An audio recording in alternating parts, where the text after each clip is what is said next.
Hi hello welcome to our channel. నేను మీ సిరి. ఈరోజు మనం చెప్పుకోబోయే కథ ప్రియనేస్తం పార్ట్ 46. కథలోకి వెళ్ళే ముందు లైక్ చేయడం మర్చిపోకండి. బాగున్నారు కదా, చాలా నచ్చేశాడు. ప్రేమ అంటే ఎలా రియాక్ట్ అవుతాడో అని టెస్ట్ చేశా. ఫుల్ ఫ్రస్ట్రేషన్లో ఉన్నట్టున్నాడు, చూద్దాం అని అంది ఆ అమ్మాయి. రాగిని, అవసరమా మనకి అని అంది రాగిని ఫ్రెండ్. నేను ఫ్రాంక్ చేయట్లేదు, నిజంగా చెప్తున్నా, ఐ లవ్ హిమ్ అని అంది రాగిని. రాగి, అసలే అతను సీరియస్ పర్సన్ అని విన్నాను, నువ్వు ఎక్కువ చేస్తే ఖచ్చితంగా చంపి పూడుస్తాడు, అవసరమా అని అంది రాగిని ఫ్రెండ్. హే, నువ్వు జోక్ అనుకుంటున్నావా? నిజంగా అతనంటే నాకు ఇష్టం అని సీరియస్గా ఆమె ఫ్రెండ్ వైపు చూస్తూ చెప్పింది రాగిని.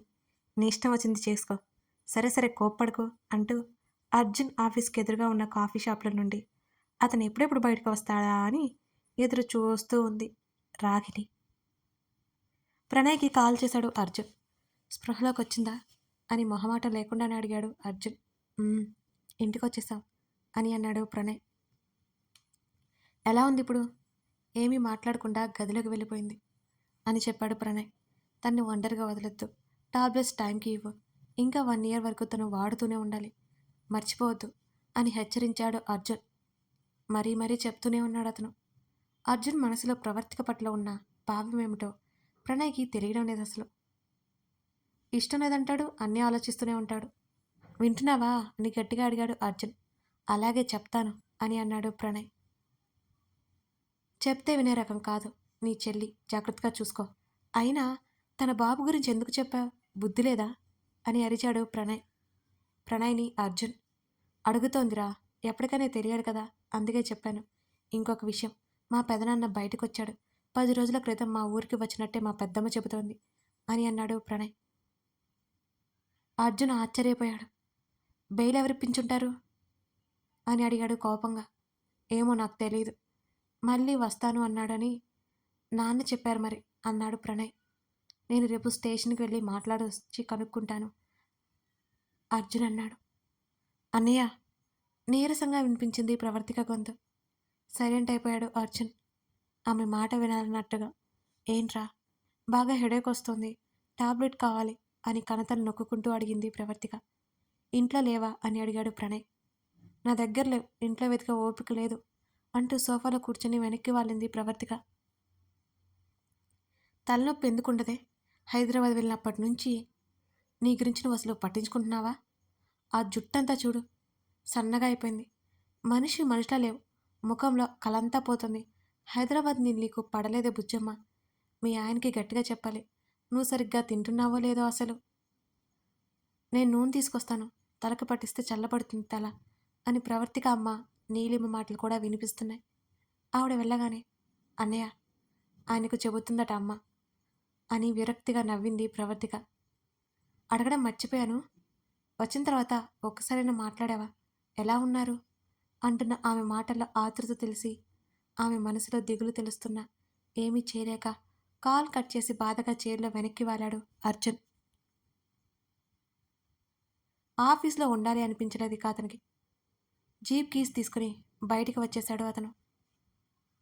ఏయ్, వస్తున్నాడు అని గబగబా బ్యాగ్ తీసుకుని రాగిని కూడా బయటికి నడిచింది. అర్జున్ ఎవరిని పట్టించుకోకుండా నేరుగా గ్రౌండ్ ఫ్లోర్లోకి వచ్చి జీప్ స్టార్ట్ చేయగానే వాచ్మెన్ గేటు తీశాడు. అతన్ని ఎలా ఆపాలో తెలియక దగ్గరికి వెళ్ళి బాటిల్తో దిక్కులు చూస్తూ ఉంది రాగిని. ఏమాత్రం పట్టించుకోకుండా వెళ్ళిపోయాడు అర్జున్.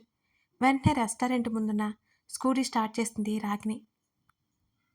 ఆమె ఫ్రెండ్ ఉన్న సంగతి కూడా మర్చిపోయింది. రాగినికి అసలు గుర్తే రాలేదు. అర్జున్ ఆలోచిస్తూ స్లోగా వెళ్ళడం వల్ల అతన్ని ఫాలో చేస్తోంది రాగిని.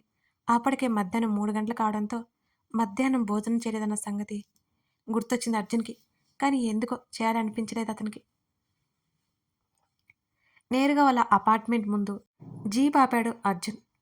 మిట్ట మధ్యాహ్నం కావడంతో రోడ్ల మీద జనసంచారం చాలా తక్కువగా ఉంది. ఒక చెట్టు కింద జీప్ ఆపుకుని సీట్లో వెనక్కి వాలాడు అర్జున్. అర్జున్ జీప్కి కాస్త దూరంలో స్కూటీ ఆపింది రాగిని. ఏంట్రా బాబు, ఏదో పోగొట్టుకుంటున్నట్టున్నావు, ఎందుకు అనుకుంటూ అతన్ని చూస్తుంది రాగిని. పావుగంట పాటు అక్కడే ఉన్నాడు అర్జున్. బాబు, నువ్వంటే కలరున్నావు. అఫ్‌కోర్స్ నేను కలరున్నాననుకో. కానీ ఇలాగ ఎండలో ఉంటే మాడిపోతాను. అక్కడే కదలకుండా మెదలకుండా ఉన్నావు. ఏదో ఒకటి చెయ్యి అని ఆమె అనుకుంటూ ఉండగా, అర్జున్ జీప్ స్టార్ట్ చేసుకొని అపార్ట్మెంట్ లోపలికి వెళ్ళిపోయాడు. రాగిని కూడా అతన్ని ఫాలో చేసింది. కానీ వాచ్‌మెన్ రాగిణిని ఆపాడు. అప్పటికే అర్జున్ పూర్తిగా లోపలికెళ్ళిపోయాడు. ఎవరు కావాలి మేడం మీకు? మీరెవరు? అని అడిగాడు వాచ్‌మెన్ వినయంగా. ఇప్పుడు వెళ్లారు కదా అర్జున్ తన ఫ్రెండ్‌ని అని చెప్పింది రాగిణి. అర్జున్ ఇప్పుడే వెళ్ళాడు కాబట్టి వెనకే వచ్చిందనుకుని వాచ్‌మెన్ గేటు తెరిచాడు. మనసులోనే దండం పెట్టుకుని లోపలికురికించింది స్కూటీని రాగిణి. అర్జున్ అప్పటికే మెట్ల వైపుకు నడిచాడు. రాగిణి చూసింది కాబట్టి అతని కోసం అతనిదే ఫ్లోరో తెలియక ఆమె కూడా మెట్ల వైపు నడిచింది. మెట్లు ఎక్కుతూ ఉంటే వస్తూనే ఉన్నాయి. కాళ్ళు నొప్పులు కూడా వచ్చేసాయి ఆమెకి బోనస్‌గా. తీరా చూస్తే అర్జున్ కనిపించలేదు. ఏ ఫ్లోరో తెలియక బిక్కమొహం వేసుకుంది రాగిణి. ఇంకో 2 ఫ్లోర్లు ఎక్కింది. అప్పటికే ఆమె మోకాల్లో నొప్పులు మొదలయ్యాయి. పట్టుకుపోయినట్టయ్యాయి. ఇంతకీ ఏ అపార్ట్మెంట్‌లోకి వెళ్ళిపోయి ఉంటాడు? 7 ఫ్లోర్లు, 28 హౌస్‌లున్న అపార్ట్మెంట్ అది. అపార్ట్మెంట్‌ని అంచనా వేసి వాళ్ళలో అర్జున్ ఫ్లాట్ ఏదో తెలియక ముఖం వేలాడదీసుకుని మళ్ళీ కిందకొచ్చింది రాగిణి. వాచ్‌మెన్‌ని అడిగితే డౌటొస్తుందని ఓపిక లేకపోయినా స్కూటీ స్టార్ట్ చేసుకుని వెళ్ళిపోయింది రాగిణి. లిఫ్ట్ సంగతి గుర్తులేదామెకి. అందని వాటి కోసం ఆశపడ్డం తప్పని పాపం రాగిణికేం తెలుసు?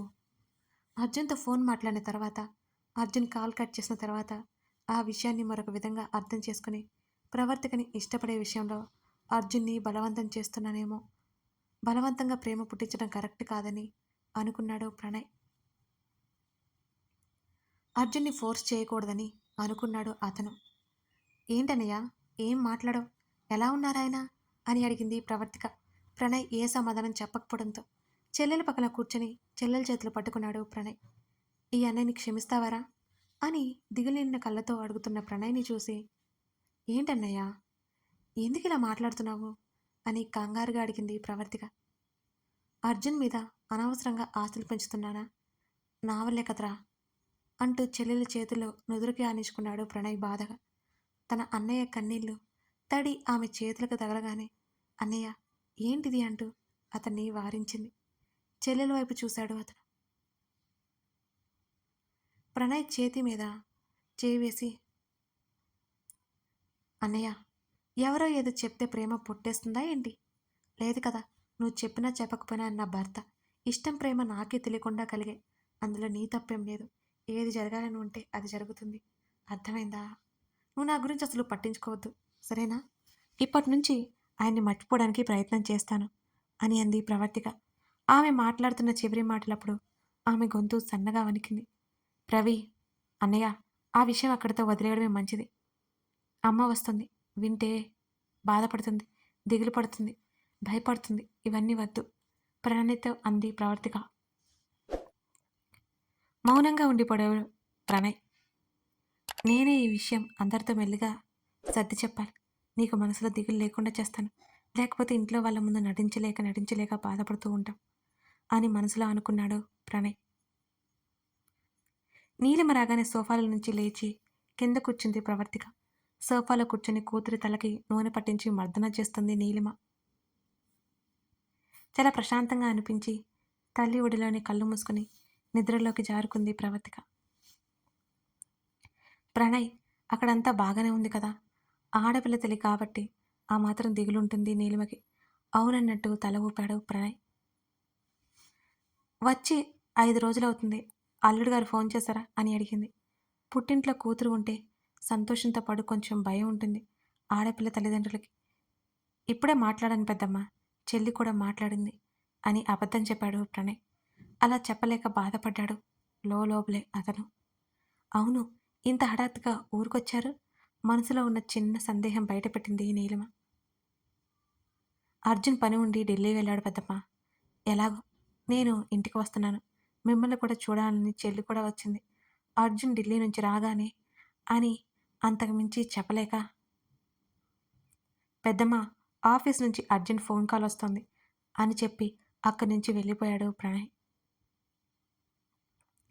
మనసులో ఉన్న దిగులు తీరిపోవడంతో కూతురికి జో కొడుతూ ఉంది నీలిమ. గుండెల్లో భారం అనిపిస్తుంటే తల పట్టుకున్నాడు ప్రణయ్. 4 రోజుల్లో కూతురు అల్లుడు లేకుండా ఇంట్లో ఉన్న అందరికీ దిగులే. తన పెద్దమ్మ కంగారు చూసి ఇక్కడే ఉండబోతుందని తెలిస్తే ఎలా తట్టుకుంటుందో అర్థం కాలేదు ప్రణయ్‌కి.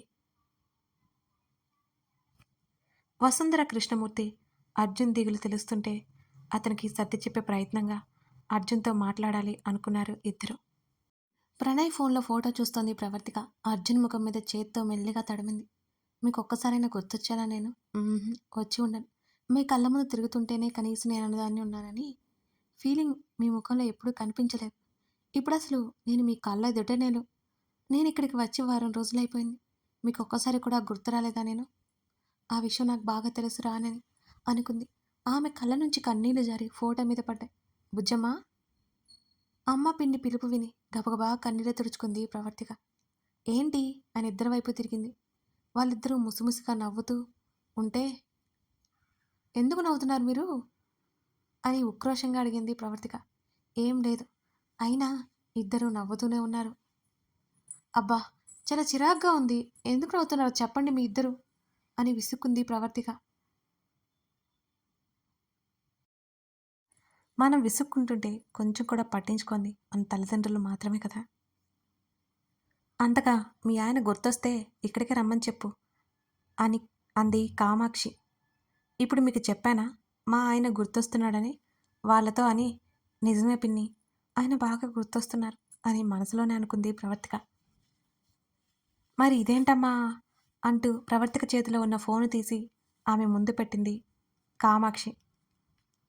దొరికిపోయినట్టు ముఖం పెట్టి ఏం చెప్పాలో తలకొక్కుంటూ అది అది పిన్ని, నేను ఊరికే ఫొటోస్ చూస్తున్నాను అంతే అని ఓ నవ్వు నవ్వింది ప్రవర్తిక. ఫోన్లో అర్జున్ ఫోటోలు అటు ఇటు తిప్పి మొత్తం అర్జున్ ఫోటోలు కనబడగానే, నిజమే, నువ్వు ఊరికే మీ ఆయన ఫోటోలు చూస్తున్నావు అంతే కదా, ఇందులో తప్పేముంది ఏమక్కా అంటూ నీలిమ వైపు చూసింది కామాక్షి. కామాక్షి, నువ్వు ఆగవే భుజమా, నువ్వు అల్లుడు గారిని రమ్మని చెప్పు. మీ పెళ్లి జరిగిన తర్వాత అమ్మవారికి మొక్కులు చెల్లించాలని అంది నీలిమ. ఏం చెప్పాలో అర్థం కాలేదు ప్రవర్తికకి. అంటే అమ్మ అప్పటికి ఆయన్ని పిలిపిస్తానులే అని అప్పటికప్పుడు తప్పించుకోవడానికి అబద్ధం చెప్పింది ప్రవర్తిక. అదేంట్రా అప్పటికప్పుడు అంటే ఎలా? 4 రోజుల ముందే ఉంటే కదా, ఏమవుతుందప్పుడు అని అడిగింది నీలిమ కాస్త అయోమయంగా. ఆయన ఢిల్లీ నుంచి ఇంకా రాలేదమ్మా, ముఖ్యమైన పని అని వెళ్ళారు కదా, అది అవ్వకుండా ఎలా వస్తారు చెప్పు. అప్పటికి అలాగొచ్చేస్తారులే. ఇప్పుడు చెప్తే గుళ్ళో పూజ అయిపోయిన తర్వాత 2-3 రోజులుంటారు సరేనా అని అంది. వాళ్ళిద్దరి వైపు చూసింది నమ్మారా లేదా అన్నట్టుగా. కొన్ని క్షణాల తర్వాత అలాగే నీ ఇష్టం, ఆ రోజు మీ నాన్నగారు కూడా వచ్చేస్తారు అని అంది నీలిమ. వాళ్ళ నాన్న గురించి టాపిక్ రాగానే ప్రవర్తిక కళ్ళలో నీళ్లు గిర్రున తిరిగాయి. అమ్మా, నాన్న గురించి తెలిస్తే నువ్వు తట్టుకుంటావా? మనం అనుకుంటున్నట్టు నాన్న మంచివాడు కాదమ్మా. నాకు ఇంకా నమ్మకం కలగట్లేదు. మా నాన్న ఇలా ఉంటారని, ఇలా చేయగలరా? తట్టుకోలేకపోతున్నానమ్మా. చాలా బాధగా ఉంది అని మనసులో అనుకుంది. అప్రయత్నంగా కళ్ళు దాటి బయటకు వచ్చిన కన్నీళ్లను పట్టించుకోలేదు ఆమె. భుజమ్మా, ఎందుకు ఏడుస్తున్నావు అని కంగారుగా అడిగింది కామాక్షి. ఏమైందిరా? తల్లిని దగ్గరికి తీసుకోగానే బోరున ఏడ్చింది. కామాక్షికి నీలుకి బాగా కంగారేసింది. కాసేపటి తర్వాత నాన్న గుర్తొచ్చారమ్మా అని అంది ప్రవర్తిక. అప్పటికే భర్త వెళ్ళి 10 రోజుల పైన అయింది. ఇంకా ఇంటికే రాలేదని దిగులుగా ఉన్న నీలిమకి కానీ బయటపడలేకపోయింది. కూతుర్ని గుండెకి హత్తుకొని అలాగే ఉండిపోయింది నీలిమ. వసుంధర కృష్ణమూర్తి అర్జున్ దిగులు తెలుస్తుంటే అతనికి సర్ది చెప్పే ప్రయత్నంగా అర్జున్తో మాట్లాడాలని అనుకున్నారు ఇద్దరు. అర్జున్, వసుంధర పిలుపుకి హాల్లో ఉన్నవాళ్ళు వాళ్ళ పక్కన కూర్చున్నాడు అర్జున్. అత్త, నా మీద కోపం ఇప్పటికైనా పోయిందా అని అడిగాడు అర్జున్. నీ మీద చాలా కోపం ఉంది నాన్న. వాళ్ళ నాన్న ఏదో చేశాడని ఒక అమ్మాయి మీద కోపం పెంచుకొని పెళ్లి చేసుకోవడం జీర్ణించుకోవడం నా వల్ల కాదు. ఆ విషయం తలుచుకున్నప్పుడల్లా ప్రవర్తిక ఏడుస్తున్న ముఖమే నాకు గుర్తుకొస్తోంది. ఆడపిల్ల పెళ్లి మీద ఎన్ని ఆశలు పెట్టుకుంటుంది. అలాంటిది తన పెళ్లి ఆపేసి మరి నువ్వు చిన్న పసుపుతాడు మెడలో కట్టి తన జీవితాన్ని నీ గుప్పెట్లోకి బంధించుకున్నావు అని మాటలు రాక ఆపేసింది వసుంధర. అక్కడంతా నిశ్శబ్దం. అవును, ఆడపిల్ల పెళ్లి మీద ఎన్నో ఆశలు పెట్టుకుంటుంది. అప్పుడు పెళ్లి త్వరలోనే ఉంది. తన రక్ష కూడా ఎంతో సంతోషపడిపోయిందో అర్జున్కి గుర్తొచ్చింది. కథ కొనసాగుతోంది. కథ నచ్చితే లైక్ చేసి కామెంట్ చేయడం మర్చిపోకండి. అలాగే మన ఛానల్లో నీకై తపించే నేను అనే కొత్త కథ రన్ అవుతోంది. ఓ లుక్ వేయండి. యజ్ఞ రిషిల అందమైన ప్రేమ కథ. జీవితమే పోయిందనుకున్న యజ్ఞని రిషి తన ప్రేమతో ఎలా వశం చేసుకున్నాడో ఆ కథలో మీకు తెలుస్తుంది. బాగుంటుంది, ఒకసారి ట్రై చేయండి. Thank you.